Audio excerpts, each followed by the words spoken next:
Report mula kay Edniel Parosa, Miss Jackie. Former Ateneo Blue Eagles head coach Tab Baldwin humarap na sa PNP-CIDG para sa fact-finding ng pagkamatay ni Rene Baterbonia at Divine Adili. Detalye sa report ni RH52, Edniel Parosa. Edniel.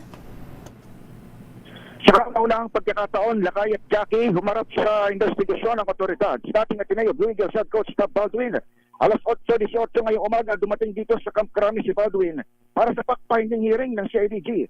Kaugnay ng pagkasawi ng junior players na sina Rene Baterbonia at Divine Adili.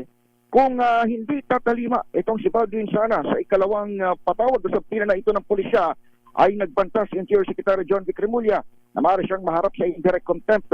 Ito rin ang sakyan ng kalihim, indikasyong kasama siya sa pagdinig sa mga oras na ito. Pagdaya ni Remulla, oras na makausap nila si Baldwin at ang coaching staff ngayong araw, 99% na raw kung kumpletong investigasyon.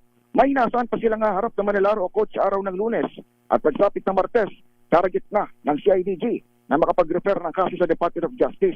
Dalawang anggulo pa rin, Lakay at Jackie, ay tinatakbo ng kanilang pag-isiyasat, isang kapakay at isang hazing sa nangyaring training camp sa Dipolog Aurora noong 8 ng Hunyo. Ako si Edniel Parosa.